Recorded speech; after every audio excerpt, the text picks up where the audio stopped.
Nós precisamos de ter boas notícias. E você vai ter uma boa notícia agora, em nome de Jesus, amém? Sabe qual é a boa notícia?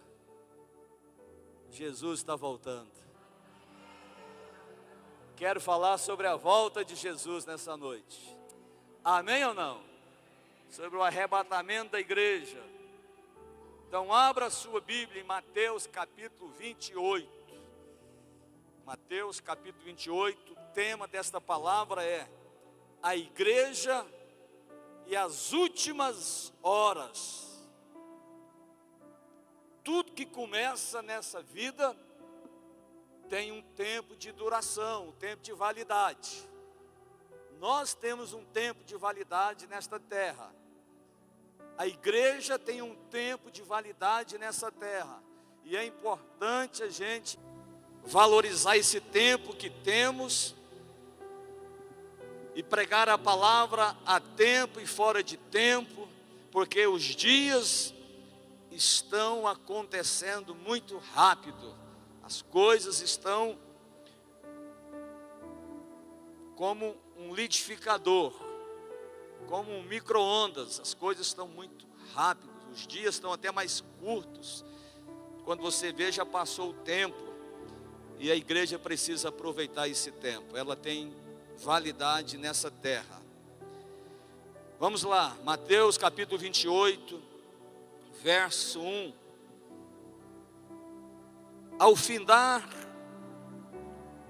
No findar do sábado, ao entrar o primeiro dia da semana, Maria Madalena e a outra Maria foram ver o sepulcro. E eis que houve um grande terremoto, porque um anjo do Senhor desceu do céu, chegou-se e removeu a pedra e assentou-se sobre ela. O seu aspecto era como relâmpago e a sua veste alva como a neve. Que imagem bonita, né? Desse anjo. Era como um relâmpago, aquele raio, aquele brilho. E as suas vestes eram brancas como a neve. Era até difícil de olhar. Reluzia muito forte nos olhos daquelas irmãs que estavam ali procurando por Jesus. E os guardas tremeram espavoridos e ficaram como se estivessem mortos. Olha a cena. Maria e Maria Madalena, e o livro de João fala que foi mais irmãs, mas aqui fala de duas, foram até o sepulcro de Jesus. E elas chegando lá, elas perceberam que a pedra, a porta do sepulcro, estava removida. E não era fácil, porque em João diz que quando elas foram para ungir o corpo de Jesus, elas estavam pelo caminho se perguntando: quem vai remover a pedra para nós? E era em torno de 6, 7 irmãs que foram no sepulcro no primeiro dia da semana, logo pela manhã. E a intenção delas era ungir Jesus com unguento, com especiarias, embalsamar o corpo, para que o corpo não ficasse apodrecido ali.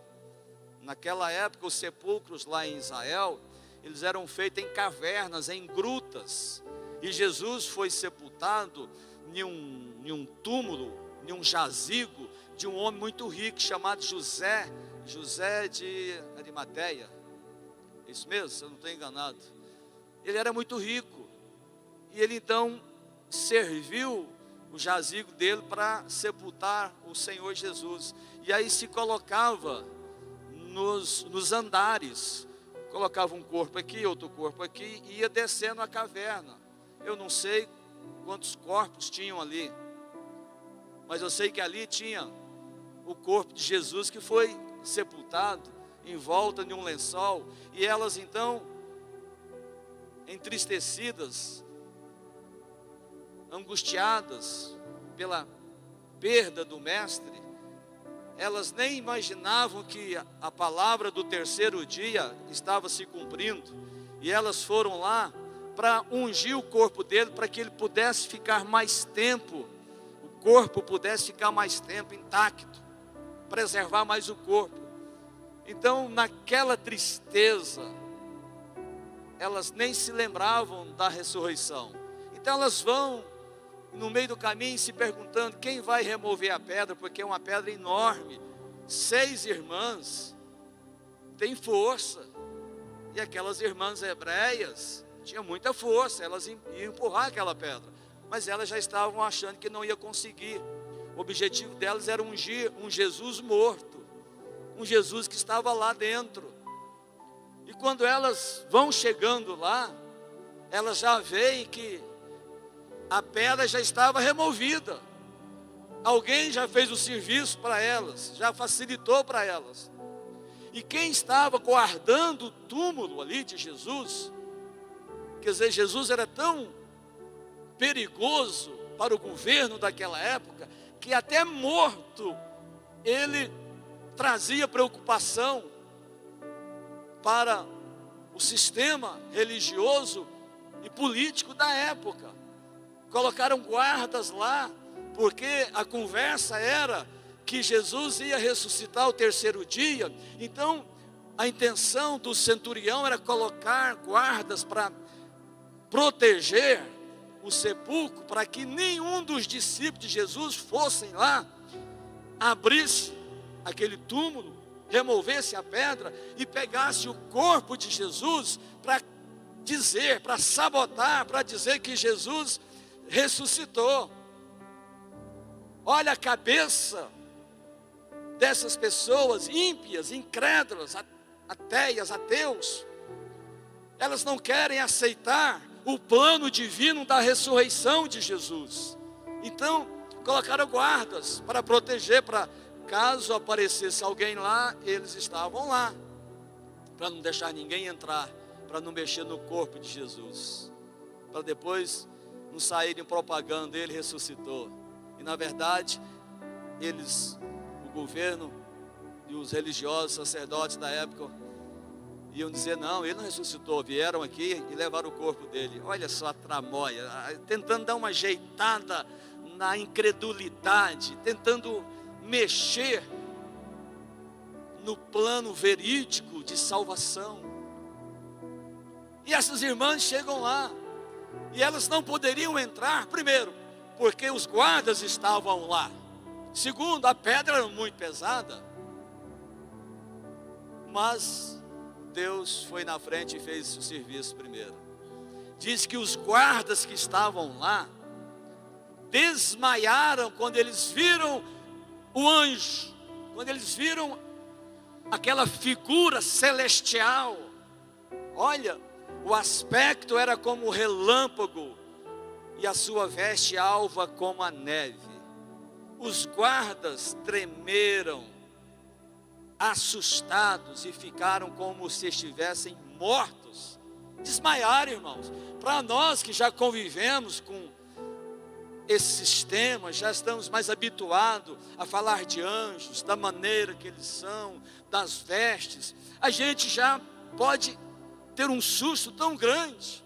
Imagina os incrédulos vendo um negócio desse, e um terremoto. Deus abriu o caminho para aquelas irmãs. Deus abriu o caminho para aquelas irmãs, e elas puderam entrar. O verso 5 fala: o anjo, dirigindo-se às mulheres, disse: não temais, porque sei que buscais Jesus que foi crucificado. O anjo não descartou a realidade. Vocês estão buscando o que foi crucificado, mas o que foi crucificado não está aqui mais. Você conhece gente que procura Jesus crucificado? Você conhece gente que se dobra a um Jesus crucificado? Um Jesus crucificado, ele traz o perdão. Um Jesus crucificado, ele traz o perdão, porque o sangue lá derramado trouxe perdão. Mas um Jesus ressuscitado traz salvação.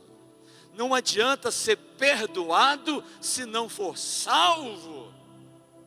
Como é que é isso, meu irmão?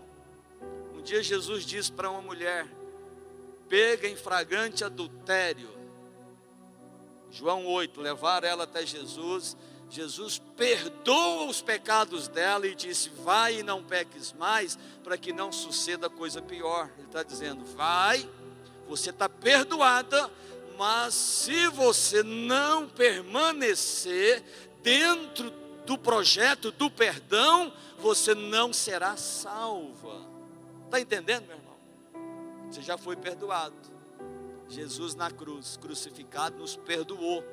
Mas Jesus não ficou na cruz e nem no túmulo. Elas, quando chegam lá, o anjo disse, vocês estão procurando aquele que foi crucificado? Elas disseram, sim, ele, cadê? Onde ele está? Aí o anjo dá uma boa notícia. Você quer boa notícia hoje? Porque são as boas notícias acerca do reino de Deus, acerca de Jesus, é que nos faz ser crentes que acreditam no arrebatamento. Se a mensagem não mexer conosco, não nos transformar, nós não vamos acreditar em algo tão inusitado, tão estranho, tão esquisito, que é o arrebatamento. O arrebatamento soa até muito mais atrativo para os místicos que acreditam em extraterrestres. Tem gente que acha que os extraterrestres virão sobre a terra, saquear um povo atrasado para evoluí-los por um tempo e depois trazê-los de volta. É isso que se prega. O pessoal que crê nos OVNIs, a astrologia. Agora o crente que não crê em nada disso, ele precisa de acreditar, sabe em quê? Não é em OVNIs, em disco voador. Ele tem que acreditar no Cristo ressuscitado que vai voltar. Mas você precisa ter uma boa notícia. Ele só vai voltar se ele for. E para ele ir, ele teve que ressuscitar. E o anjo fala, ele não está aqui. Essa é a boa notícia. A igreja do Senhor trabalha com afinco para que as últimas horas sejam as melhores horas da igreja e desse mundo. A igreja precisa trabalhar para deixar as últimas horas com a palavra de salvação, para que o máximo de pessoas sejam salvas. A igreja das últimas horas é a igreja que não pode vacilar. Eu não sei qual é o horário que estamos vivendo na ótica de Deus, mas eu sei o horário que estamos vivendo biblicamente, porque a hora e o dia ninguém sabe senão o Pai. Mas lendo a Bíblia, nós podemos começar a ver e desconfiar que há sinais, e sinais são avisos de que a volta de Jesus está próxima. E não há arrebatamento se não tiver primeiro os sinais. Deus não faz nada sem antes revelar a quem? Aos seus homens de Deus. Então, sinais e avisos lá de Mateus capítulo 24, são pelo menos 16 sinais. Depois você lê Mateus 24, que fala da tribulação e a grande tribulação e a volta de Jesus.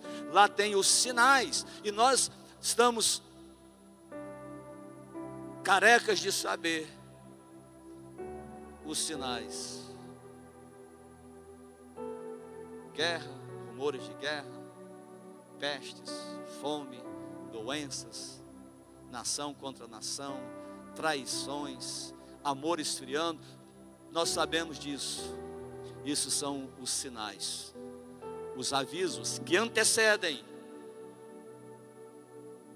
as últimas horas da igreja nessa terra. Como você vai fazer para viver as últimas horas nesta terra? Ele não está mais aqui. Ele ressuscitou.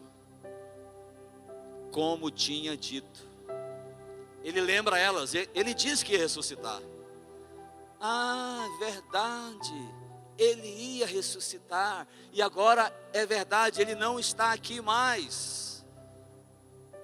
O anjo foi testemunha da ressurreição de Jesus. E aquelas irmãs ouviram isso, e aí o anjo fala: vem aqui e vê aonde ele estava. E depois agora, depressa, e dizei aos seus discípulos essa boa notícia. Você tem boa notícia para dar, irmão. Vocês têm boa notícia para dar. Eu tenho boa notícia para dar. A nossa boa notícia não depende de resultado de urnas. Nossa boa notícia depende da ressurreição. Se aquelas irmãs chegam ali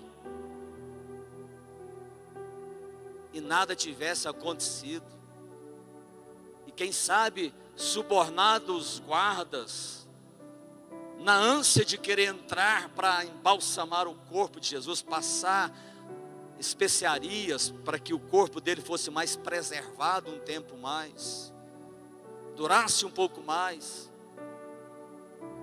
e os guardas abrissem, elas entrassem e vissem Jesus lá, elas não teriam chance nenhuma de dar boas notícias. Elas iam chegar de volta lá por discípulos: olha, fomos lá, vocês nem imaginam como ele está inchado, vocês nem imaginam como ele está desfigurado. Porque Isaías 53 diz que Jesus foi virado ao avesso, não tinha formosura nenhuma, foi traspassado, ferido, sangue escorrendo no seu rosto, todo furado, amarrado, espancado. Bateram nas costas dele com um azorrague, que era como um chicote, uma pinhola, que tinha na ponta uma esfera de aço, e antes da esfera tinha uma tesourinha assim, que quando batia ela fechava e comia a carne. Jesus recebeu chibatadas e foi cortado, e foi colocado no sepulcro assim. Você acha que a carne, o corpo não vai deteriorando? Elas iam enxergar ali aquilo e falar: olha, essa é a imagem que nós temos dele. Ele está pior do que estava na cruz. Na cruz estava todo arrebentado, desfacelado. Aqui no sepulcro ele está todo inchado, desfigurado. Essa não foi a notícia, essa não foi a visão que elas tiveram. Elas não viram Jesus mais naquele lugar. Jesus ressuscitou. Vai depressa e dê essa boa notícia. A igreja dos últimos dias tem essa notícia para dar, irmãos. A igreja das últimas horas, ela tem a notícia para dizer: Jesus ressuscitou. E ela tem que bancar esta palavra, sustentar esta palavra, através da convicção, da fé, da sua vida, do seu comportamento. Você tem que viver como se Jesus fosse voltar agora. Há crente vivendo distraidamente, se envolvendo com tantas coisas desse mundo, que parece que a vida dele vai ficar para semente nesse mundo.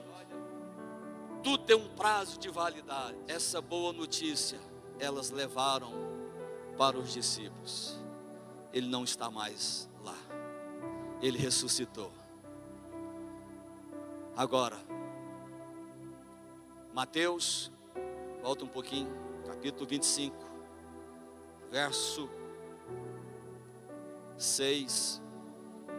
Todos nós conhecemos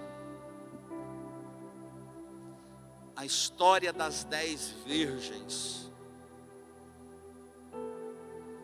Mas tem uma coisa que me chama muita atenção aqui. É o verso 6.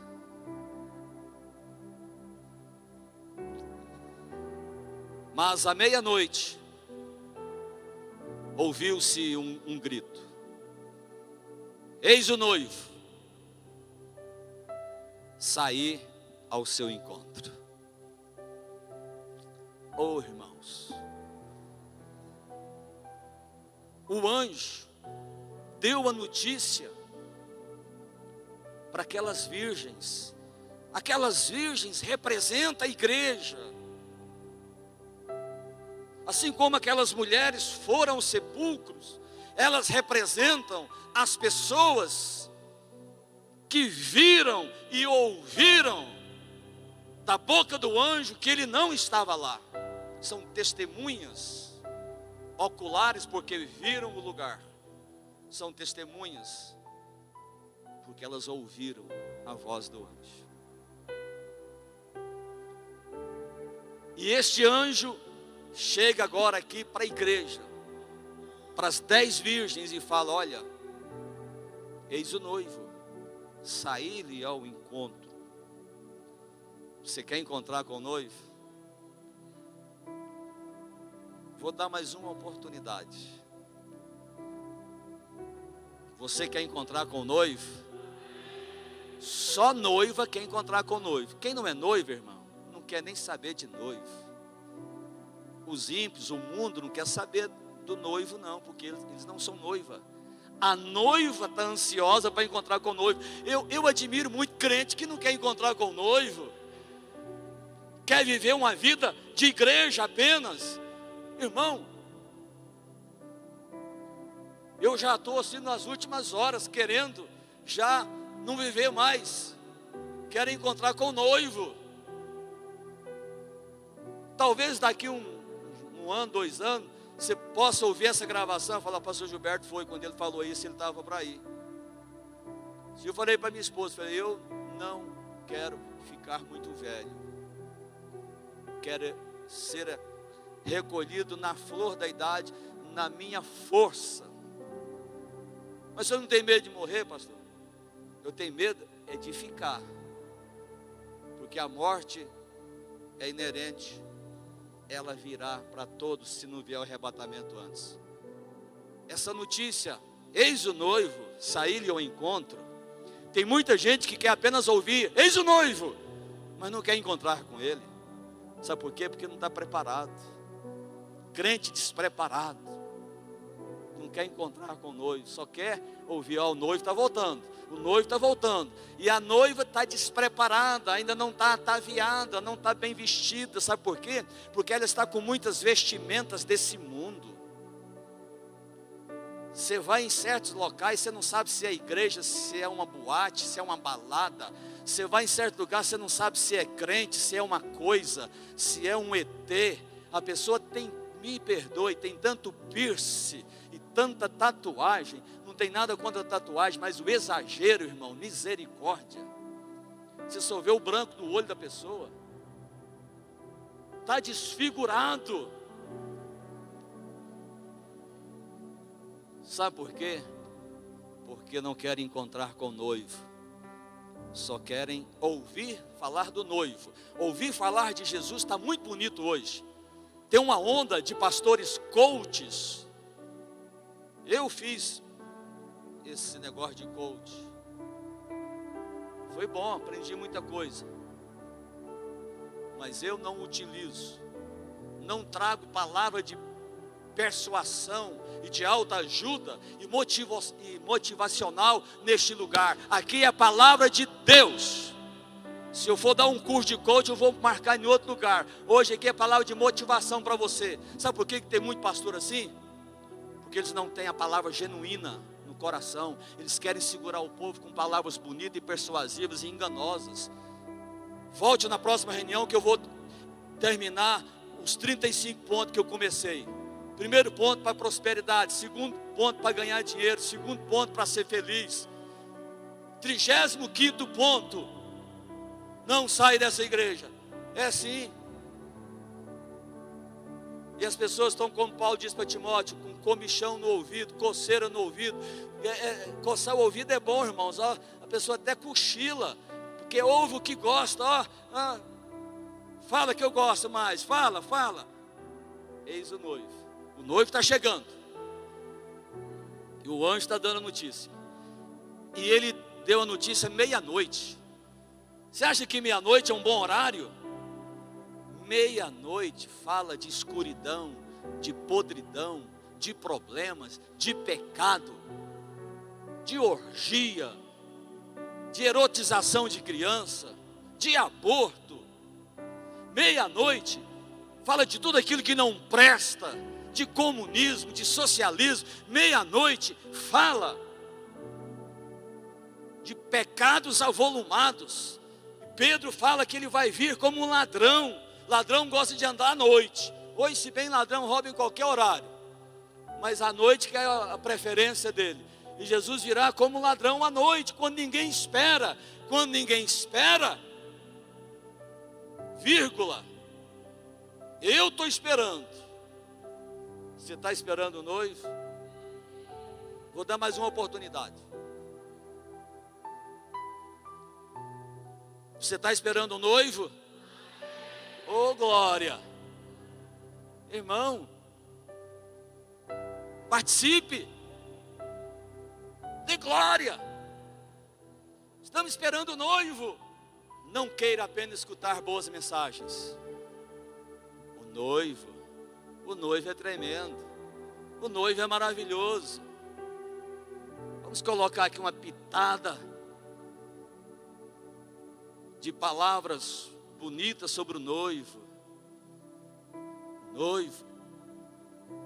Os dissecadores de corpos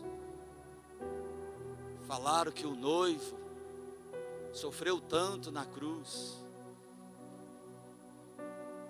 Depois olharam que não tinha nenhuma gota de sangue no noivo. Eles não falam noivo, fala Jesus. Incrementa ali para falar bonito sobre Jesus. Não pode falar sobre pecado, porque senão confronta. Mas eu não quero apenas ouvir que eis o noivo. Eu quero sair ao encontro dele. Eu quero dar resposta a que o anjo disse: eis o noivo. Cadê? Quero ele agora. Quero o noivo. Quero encontrar com ele. Não basta uma igreja pregar sobre o noivo. Ela precisa preparar esse povo para encontrar com esse noivo. Ela precisa ataviar essa noiva. O Espírito Santo é aquele que traz a beleza da noiva. É o Espírito Santo que equipa a igreja. É o Espírito Santo que traz os dons para a igreja. Os dons traz autoridade. É o Espírito Santo que traz o fruto do Espírito na igreja. O fruto do Espírito traz beleza para a igreja. O fruto é amor, mansidão, domínio próprio, longanimidade. O que mais? Me ajuda aí. Paz, alegria. Aleluia, irmãos. Eis o noivo. Ah, irmão, não vai dar tempo de soltar foguete quando o noivo chegar. Eu estava com uma pergunta aqui para fazer para você. Quantos querem ouvir que o noivo veio? Não, calma, deixa eu ajudar você. Eu sei da boa vontade, o irmão está empolgado agora, quer dar aleluia toda hora. Mas calma aí. Mas está valendo esse amém, esse aleluia também. Quantos querem ouvir que o noivo voltou? Eu não quero ouvir que o noivo voltou. Porque se eu ouvir que o noivo voltou, eu fiquei. Eu não quero ouvir, o noivo voltou, o negócio aconteceu, o noivo voltou, aconteceu. Não. Eu quero é subir. Agora, quando o anjo disser assim, eis o noivo, ou seja, está apresentando ele. Nós estamos em um tempo de apresentar o noivo. Olha o noivo, mas cadê esse noivo? O noivo está na pessoa do Espírito Santo, equipando a igreja. O noivo está na ministração da palavra. O noivo está na oração, na imposição de mãos. O noivo está lá na sua célula. Tem irmão que não valoriza a célula. O noivo está numa visita no hospital.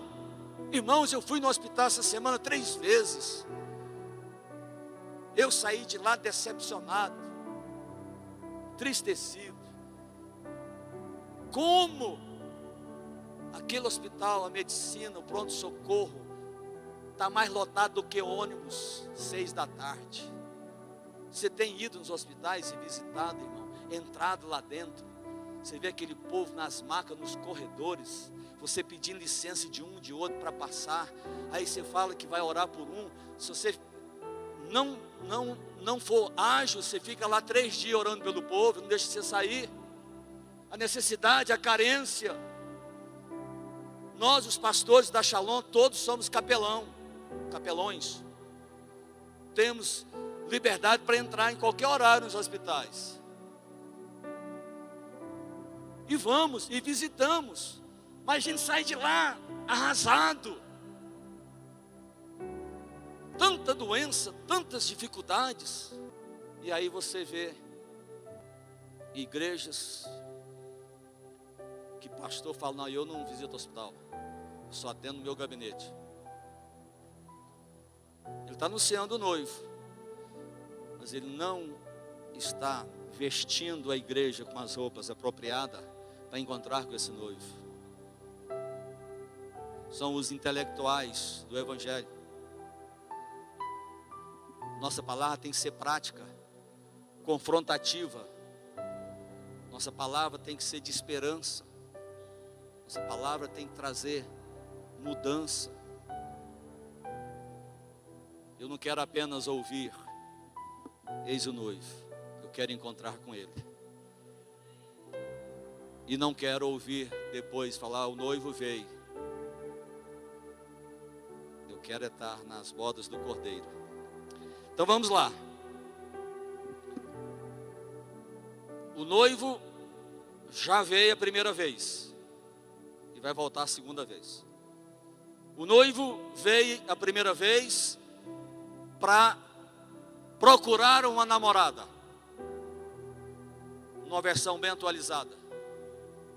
O noivo veio para procurar uma namorada na terra e ele encontrou e deu o nome a essa namorada de igreja.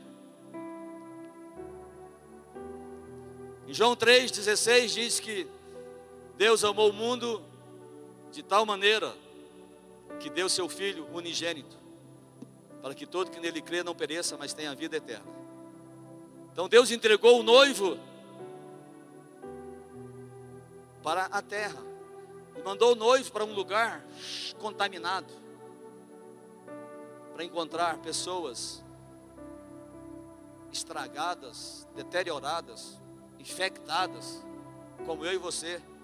E ele deu uma lavada boa. Primeiro ele já traz o batismo, fala, ó, vamos lavar nas águas do batismo. A água em si não lava nada a não ser a carne, o corpo. E mesmo assim tem gente que não toma banho direito. Esse dia eu vi um irmão com um negócio branco na orelha assim.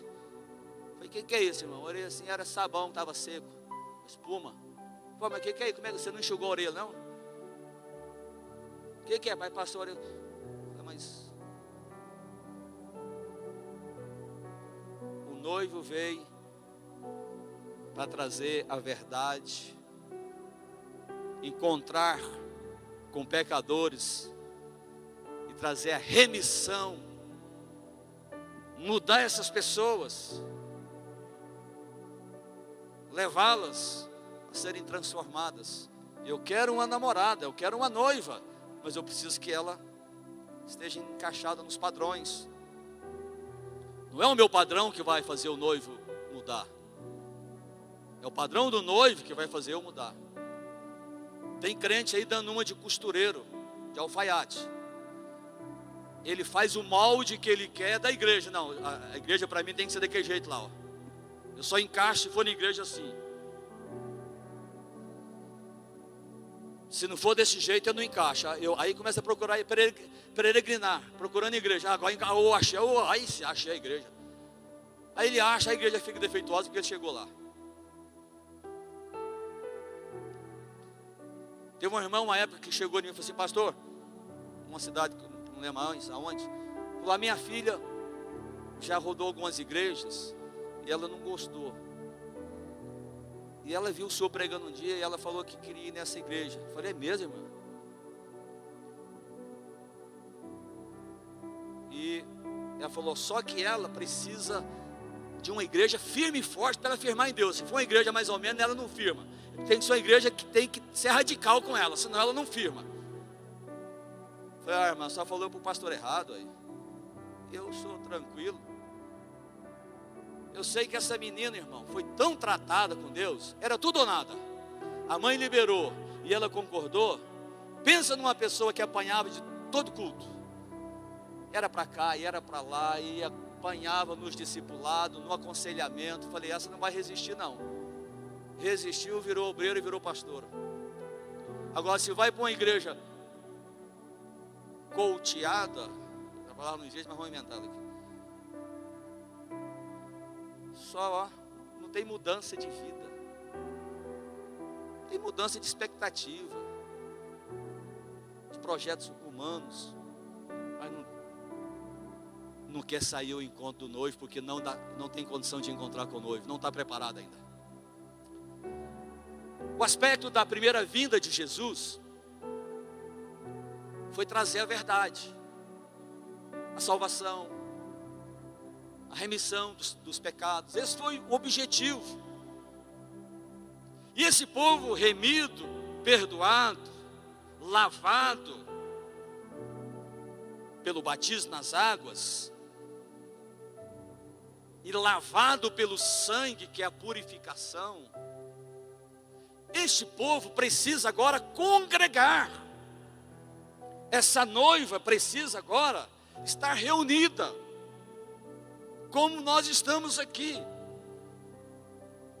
Se nos deixarem soltos, sem cultos, sem célula, sem discipulado, nós vamos ficar vulneráveis e sem o alimento espiritual, e podemos perder a visão do arrebatamento da igreja, porque você não vai ouvir isso lá fora. O ensino é para os lavados e remidos. No livro de Hebreus, no capítulo 10, verso 25,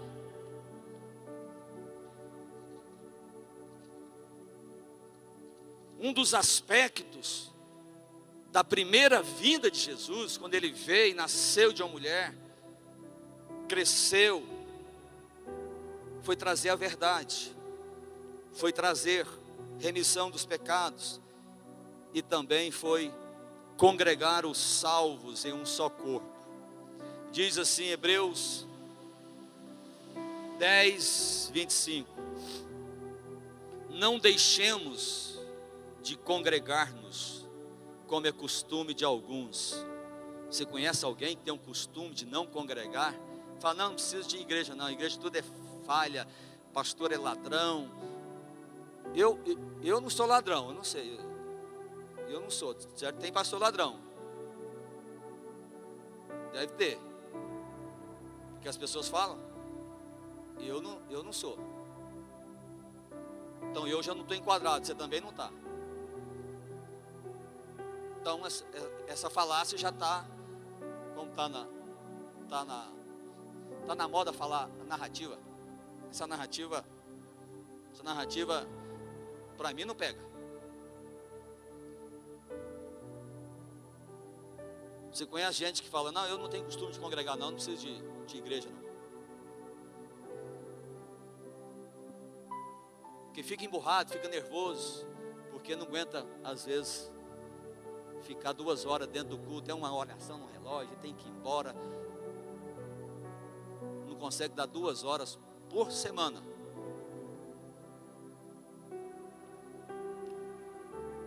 Então, está dizendo: não deixemos de congregar, e não é só isso não, como é costume de alguns, antes façamos a admoestação. O que é admoestação? fala, exorta, mostra o perigo, porque o dia se aproxima. Que dia? O dia da volta de Jesus. Então quer dizer que eu congregando, eu vou estar mais preparado para o dia da volta de Jesus? Sim, você vai estar mais preparado. Eu desafio um crente, primeiro eu acho que não é crente, que não congrega. Ele quebra os princípios de Atos 2. Ele não congrega porque é ranzinza, nojento, enjoado, não consegue relacionar com ninguém. Por isso prefere ficar em casa. Aí põe uma centena de defeitos na igreja. E ela tem sim, tem defeito, mas ela é coluna, baluarte da verdade. Está lá em 1 Timóteo, capítulo, abre lá, 3, um pouquinho para trás. Essa Bíblia minha aqui, se ela pudesse falar, ela ia sempre falar assim: ai, ui, porque ela apanha, irmão. As folhas tudo rasgadas. Ela tem simplesmente 32 anos essa Bíblia. Está remendada de esparadrapo, de band-aid, metiolate, mas está aqui firme, ela aguenta as pancadas. 1 Timóteo 3, verso 14 e 15, diz assim: escreva estas coisas esperando ir ver você, Timóteo. Mas se eu tardar, se eu demorar, Timóteo, se eu não chegar no horário, sabe lá que a minha mula, o meu cavalo atrasa, tropeça e eu não chego no horário que eu marquei com você. Se tem um negócio ruim, irmão, é pessoa que chega atrasada quando você marca o horário com ele, porque você desdobra para chegar, ou não é? Aí o camarada chega atrasado. Mas Paulo também atrasou.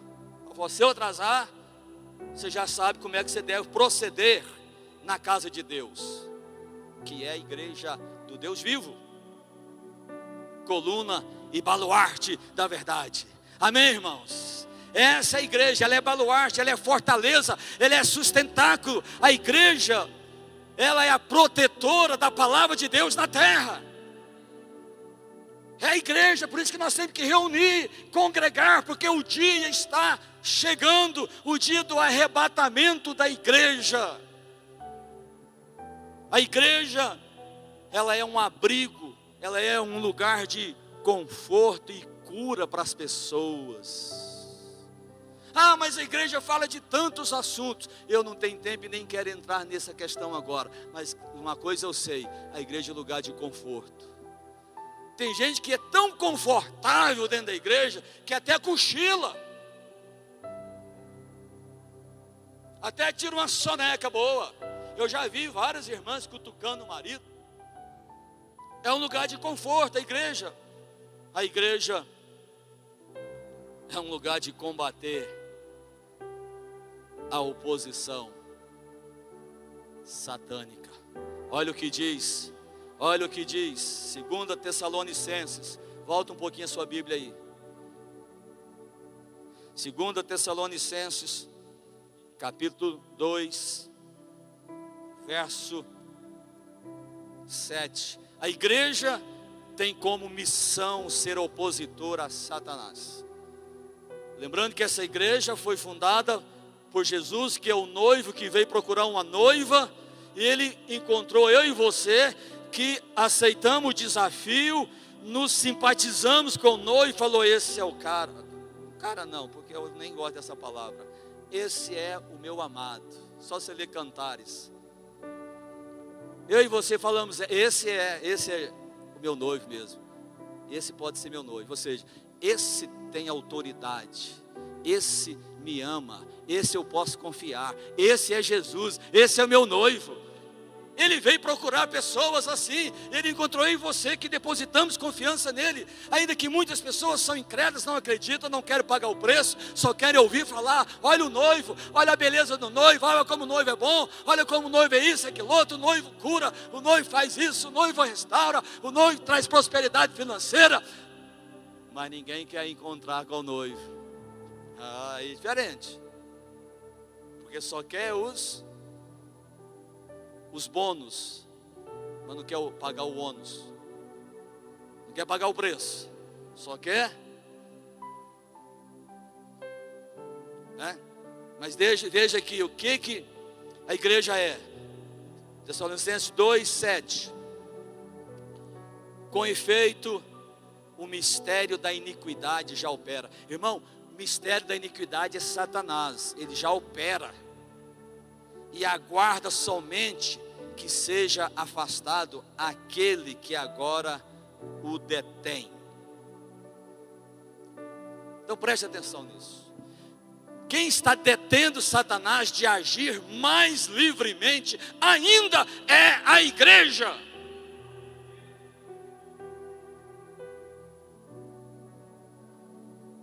Quem ainda está detendo a ação do diabo, que é aquele que quer roubar a noiva do noivo, que quer roubar você e eu, quer roubar os irmãos, quer tirar os irmãos da presença, é o opositor. Mas esse mesmo opositor, esse mesmo demônio, esse mesmo diabo, esse mesmo Satanás, será detido, não é pelo noivo, é por você e eu, pela igreja.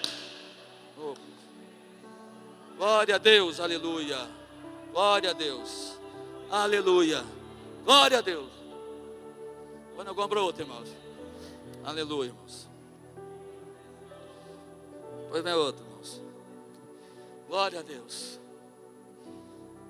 Corta aí, irmã, a imagem aí, dá uma editada aí na. Glória a Deus. Glória a Deus. Você mesmo, esse não é o primeiro que eu faço esse estrago, não.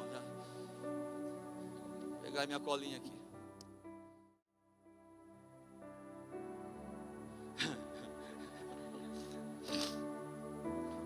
Uma vez eu quebrei um púlpito lá em Araraquara, estado de São Paulo. Aí eles fizeram um de mármore.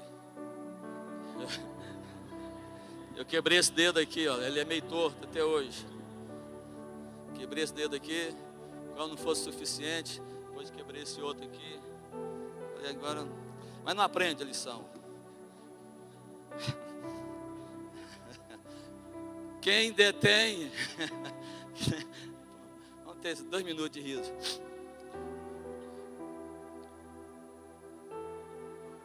Não, que não dorme não, irmão. Irmão, quem detém a ação do opositor aqui é a igreja, é a noiva. A noiva tem que estar tão bem preparada que ela não pode deixar o opositor roubar a beleza da noiva. Satanás, ele quer sujar, trazer feiura para a noiva. E aqui diz: com efeito o mistério da iniquidade já opera. Satanás já está operando. Ele já está agindo através da TV, através do sistema político, através até do sistema religioso, através da música, através de filmes. Satanás está operando numa depravação sexual terrível. Na internet, o sistema da iniquidade já opera, está aqui escrito. Mas aguarda somente que seja afastado aquele que o detém. Por enquanto, ele não está agindo ainda 100%, porque tem alguém que detém ele, ó, segura ele. Essa noiva que o noivo escolheu e diz: é você que vai deter ele. Você detendo ele, você vai se manter ocupado e crer nas promessas. Ninguém luta por algo que não acredita. Você, como igreja, está lutando para deter a ação de Satanás. Agora, quero encerrar falando da segunda vinda, que é o arrebatamento. Nós temos no relógio de Deus 3 sinais da volta de Jesus. O primeiro sinal é Israel. O segundo sinal é a igreja. O terceiro sinal da volta de Jesus é o mundo. O primeiro sinal é Israel, por quê? Porque Israel é a nação escolhida.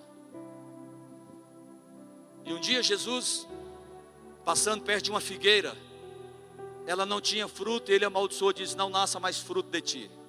Aquela figueira representa Israel. Porque Jesus veio para os seus, lá em João 1,12 diz: Jesus veio para os seus e os seus não o receberam, mas a todos quanto o receber, deu-lhes o poder de serem feitos seus filhos. Então veja bem, os judeus não receberam Jesus, não deram fruto. Aquela figueira foi amaldiçoada, ela secou, e diz que os judeus a partir de então foram perseguidos. Israel, Jerusalém, mais especificamente, foi atacada pelo imperador Tito no ano 70 depois de Cristo. Os judeus se esparramaram pelo mundo afora, a figueira estava seca. Mas o mesmo livro de Mateus diz, no capítulo, abre lá, capítulo 24, capítulo 24,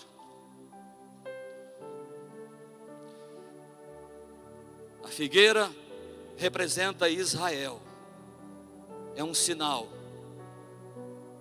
A figueira secou quando Jesus liberou essa palavra, mas o sinal está aqui em Mateus 24, verso 32, ele diz assim: aprendei pois a parábola da figueira, quando já os seus ramos se renovam e as folhas brotam, sabeis que está próximo o verão. É assim ou não é? Quando começa a brotar, você sabe que está chegando uma nova estação. Jesus está falando de novo aqui de Israel, dizendo: olha, amaldiçoei a figueira porque não deu fruto, mas quando você vê a figueira florescendo, sabe que está próximo o verão. Sabe o que é isso? Ele está dizendo, quando Israel se tornar nação novamente, em 1948, Israel voltou, a figueira, que é Israel, floresceu novamente, se tornou uma nação. Por isso nós oramos por Israel sempre. Israel é um sinal da volta de Jesus, e desde 1948 esse sinal já vem sendo fortalecido. Segundo sinal é a igreja. A igreja não é simplesmente a figueira é Israel, a igreja é a videira. A figueira produz figos para cura, suas folhas curam, mas Israel falhou porque a figueira estava seca. Depois que a figueira produziu, Israel começou a se tornar um manto de cura, de exemplo para as nações. Agora a igreja não, ela é a videira produz uva, suco de uva, que representa a alegria, a ação do Espírito Santo. E a igreja é um sinal, porque Joel disse que nos últimos dias o Senhor ia derramar do Espírito Santo sobre toda a carne. E o livro de Atos, no capítulo 2, verso 17, diz assim: derramarei do meu Espírito. Atos 2, 17. E acontecerá nos últimos dias, diz o Senhor, que derramarei do meu Espírito sobre toda a carne. Quais são os últimos dias? Os dias que estamos vivendo agora, de Jesus para cá, se tornou os últimos dias. Derramarei do meu Espírito sobre toda a carne, os vossos filhos e vossas filhas profetizarão, os vossos jovens terão visões e os velhos vão sonhar. Irmão, isso é palavra profética para a igreja dos últimos dias. Isso é um sinal, quando a igreja começa a receber o avivamento. Por isso nós estamos lutando, irmãos. Quase que eu acabo de quebrar aqui o resto. Por isso nós estamos lutando para o avivamento sobre a igreja. Não existe avivamento sem arrependimento. Primeira coisa é arrependimento dos pecados. E aí eu estou me esvaziando daquele lixo do pecado e me enchendo de coisas novas. Tudo que tira dentro de você, se não colocar algo novo, vai voltar ao lixo de novo. O diabo sai e diz assim: eu vou rodar vários lugares, não achando lugar para repousar, eu vou voltar para o lugar que eu saí. Enquanto ele é aberto, eu entro e trago mais 7 ainda. Então, a igreja é um sinal da volta de Jesus, irmão. É o avivamento, é a videira que vai receber esse derramamento do Espírito Santo. Aqui diz que é sobre todas as classes de pessoas e níveis. Olha o que diz: derramarei do meu Espírito sobre toda carne. Filhos, filhas vão profetizar. Essa nova geração de jovens precisa começar a profetizar um futuro melhor para a igreja, para a nação. profetizar, são profetas de Deus, têm força, têm vigor. Os jovens vão ter visões, vão enxergar coisas que ninguém enxerga, jovens diferenciados. E até o velho já não tem muito o que fazer, irmão. Eu tenho um pai, 83 anos, eu fico olhando e falo, meu Deus, não tem mais força, vigor. Agora, como que um velho vai sonhar se ele não tem mais projeto, projeção de vida? Ele vai sonhar porque ele crê no arrebatamento da igreja dos últimos dias. Ele vai sonhar com arrebatamento. Ele ainda tem sonhos, ele não está com a vida paralisada.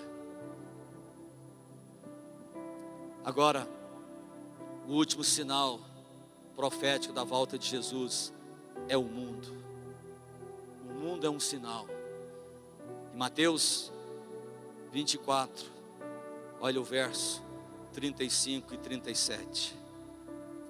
36, 37. Passará os céus e a terra, porém as minhas palavras não passarão. Mas a respeito daquele dia e hora, ninguém sabe, senão os anjos, nem os anjos do céu, senão o Filho, nem o Filho, senão o Pai. Pois assim como foi nos dias de Noé, também será a vinda do Filho do Homem. Como é que eram os dias de Noé? Não precisa nem descrever aqui. Era uma orgia tão grande, um homossexualismo tão grande. A ideologia de gênero nos dias de Noé era liberada. Mas Noé representa a igreja. Noé representa aqueles que dizem não. Noé é aquele que acredita que vai ser salvo daquele ambiente maligno e de desprezo da palavra de Deus. Noé representa a igreja que acredita no arrebatamento. Quero finalizar lendo com você 1 Timóteo 4. Vamos ficar em pé em nome de Jesus.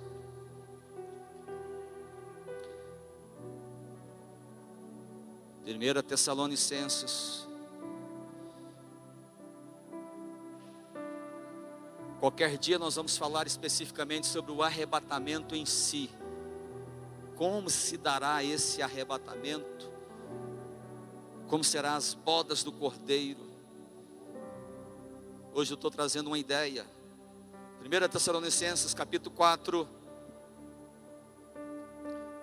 verso 16 e 17. Vamos ler o 16.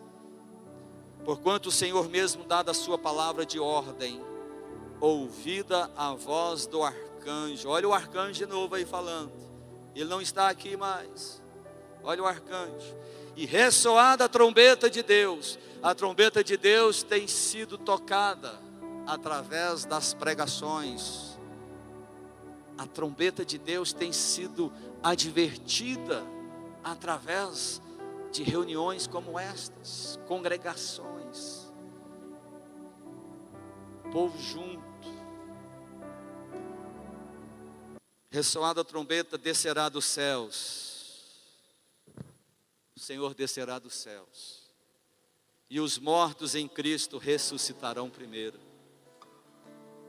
Todos os nossos irmãos que já partiram. Inclusive eu quero ressuscitar primeiro. Junto. Quero fazer parte dessa ressurreição, irmão. Depois nós, os vivos, os que ficarmos, seremos arrebatados, juntamente com eles entre nuvens para o encontro com o Senhor nos ares. E assim estaremos para sempre com o Senhor. Oh, irmãos, é o casamento dessa noiva com o noivo. O noivo não vai nos deixar aqui. Ele vai vir. Ele vai vir para arrebatar essa igreja. Amém?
Aleluia.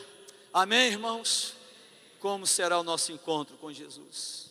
Se tiver oportunidade de ficar frente a frente com Ele, como seria a sua reação? Pense nisso, porque isso vai acontecer. Isso vai acontecer. Amém? Vamos orar agora. Senhor, meu Pai, a igreja tem o privilégio de chamar o Senhor de noivo. A igreja se sente tão honrada de ter um noivo como o Senhor. O noivo da igreja não é o mundo. O noivo da igreja não é Satanás.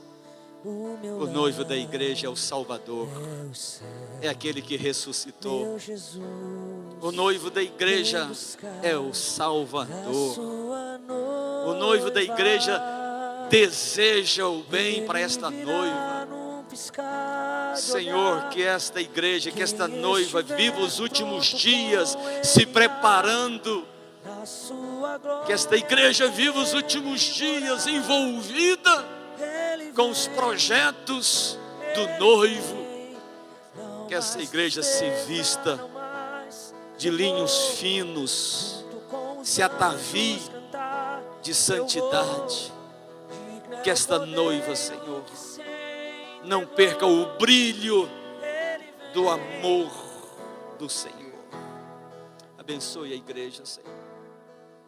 Abençoe esta igreja.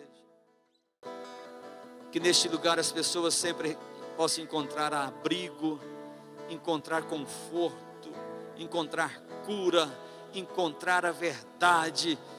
Que neste lugar possamos glorificar e exaltar o Teu nome. Que neste lugar de encontro, Senhor, possamos cada dia mais melhorar a nossa imagem, a nossa figura. Que nós possamos passar o bom perfume de Cristo em nós. Abençoe a Tua igreja. Dê-nos uma semana de vitória, Senhor. Abençoe esta nação. Estamos prestes, Senhor, a saber o resultado de uma política que pode definir tantas coisas. Que o Senhor dê-nos sobriedade, serenidade e sabedoria para administrar qual seja o resultado. Porque nós somos igreja, somos a noiva. E vamos continuar sendo portadores da verdade nesta terra, em nome de Jesus. Amém, igreja? Deus te abençoe. Tenha uma boa semana. Boa semana.